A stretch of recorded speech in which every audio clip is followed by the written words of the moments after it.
peace for probably the last 5 months. We initially authored it as DA, if you recollect. At the formation of the DA as an alliance of groups, what we call actors, civil society groups and parties, we explained the investiture processes of the DA, the alliance, that later birthed DF, the party. And while we were birthing the DA, we explained the fact that the forthcoming elections were a very serious matter in the history of the country because they reflect 63 years of failure as a country to transition from one leader to another, and that while that has been going on, the country has never had occasion to stop and ask questions why this was the case. We also explained that in 1995 there was an attempt by the nation to have a consensus.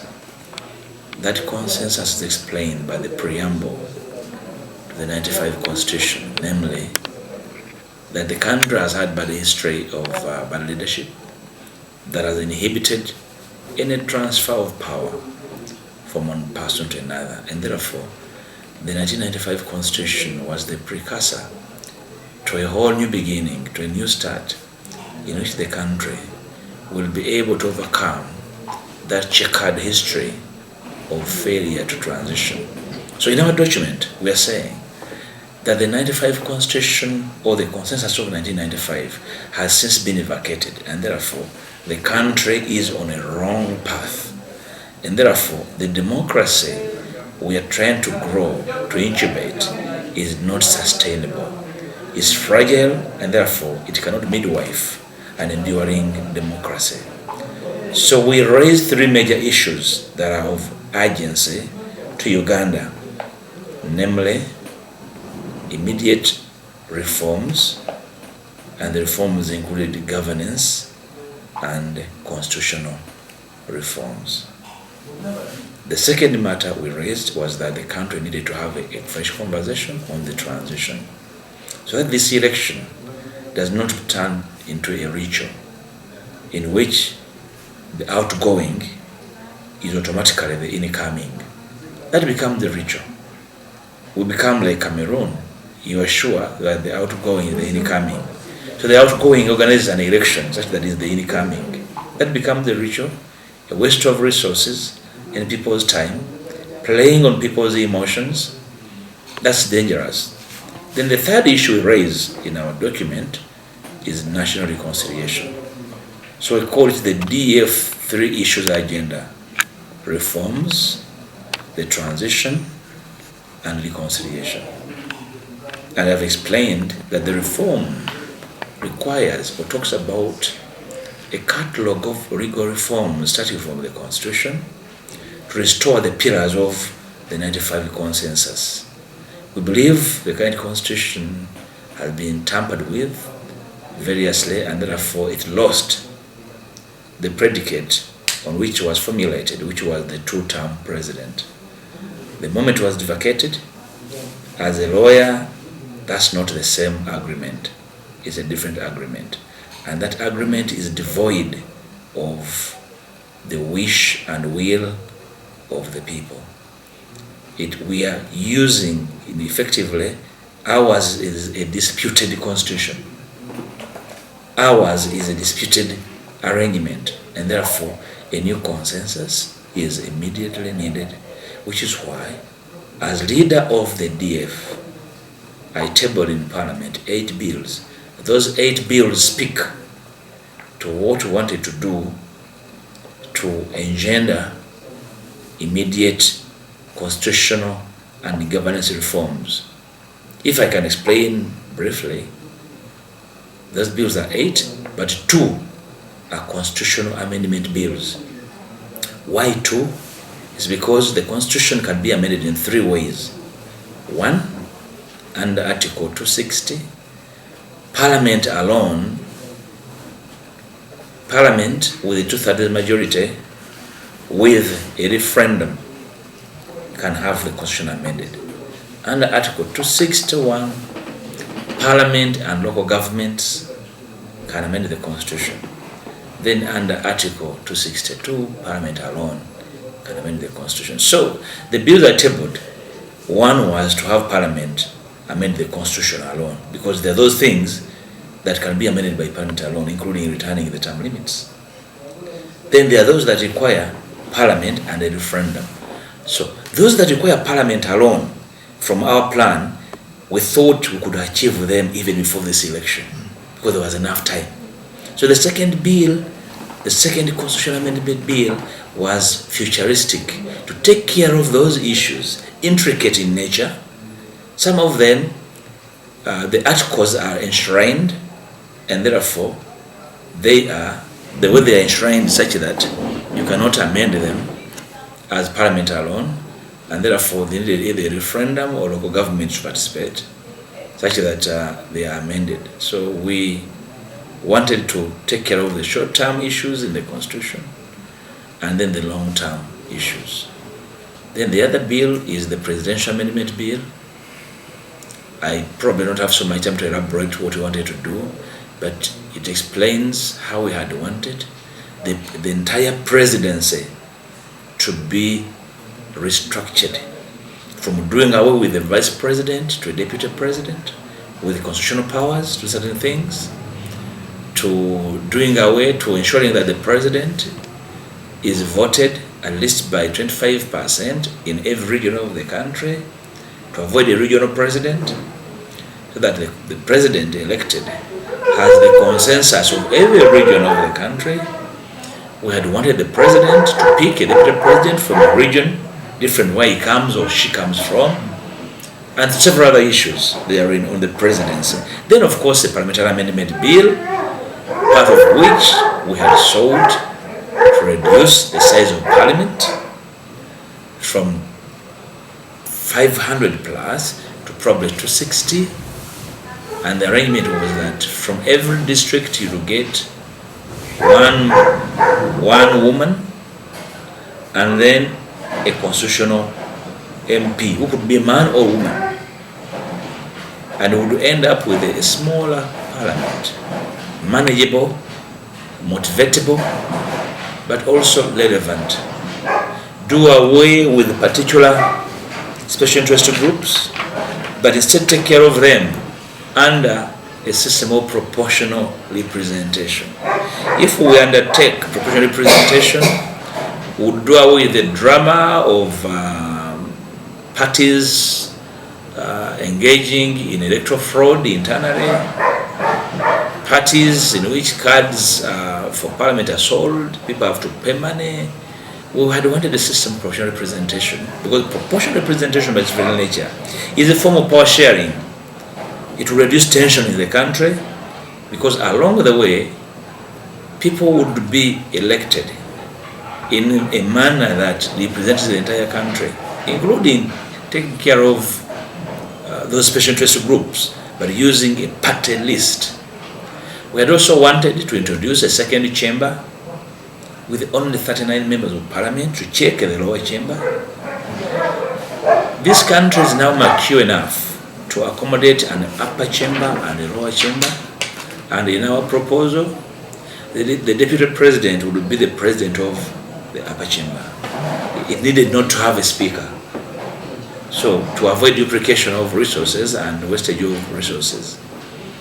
Then we had wanted also to introduce an amendment to the Asia Commission Act to take care of three major issues, but essentially initially two. One, the terms of the tenure of the Commissioners of Parliament. Two, the manner in which these commissioners are appointed. We are in a multi-party dispensation. It's no longer tenable that one of the teams appoints the referee. It's a recipe for political corruption and, of course, bias. We had also wanted to amend the Act to give way for the voting of Ugandans in diaspora voting, by making simple amendments that, for instance, the Electoral Commission is empowered to turn every embassy or mission into an electoral area where people can vote, and every citizen would register there, either the embassy or the mission, but also to take care of the voting of prisoners. In many jurisdictions in the Commonwealth, prisoners vote. The only prisoners who do not vote are those on the death row. Because legally, if you are sentenced to death, you are decommissioned as a living being. But prisoners have rights that cannot be taken away, and one of them is our civic rights. You can take away conjugal rights, you can take away other rights, but not the right to determine their leaders. In fact, that very matter has even a court ruling, a high court ruling by Justice Mugambe. She ruled, and there was no appeal by the state, that it is unconstitutional to deny the diaspora and prisoners to vote. So that matter would only be achieved. In fact, I asked the Electoral Commission sometime when I visited them as DA, why they have not made provision for the voting of diaspora and prisoners. Today, I saw in the newspapers that remittances from diaspora citizens by end of this financial will be 6.5 trillion. That's almost more than any other source of domestic revenue. So, we had wanted the diaspora to vote. The Electoral Commission told us that they are not the ones who make the laws. You make the law, we shall make provision for them. So that's one of the bills we had wanted to introduce to amend the Electoral Commission Act. We had also wanted to amend the Political Parties Act to allow the formation of mergers and alliances. When you hear parties fighting over small things in the oppositions, because the law is also prohibitive in ensuring their togetherness. So we thought that amending the law would be one of the ways of ensuring that parties that believe can work together. And we are copying the Kenyan model. When you hear a party like Kenya Kwanza, inside there are almost 10 parties, small parties, because the law allows them to actually coalesce but use one symbol. The Ugandan law is such that the DF can work with the NUP, with the PFF, but each of them will carry a different symbol. That is confusion. You cannot go to the voters and tell them we are the same while bearing different symbols. But we know here that it's deliberate to frustrate possible alliances. We had also wanted to amend the Local Government Act. So it was a whole plethora of activities. So that is the reform component.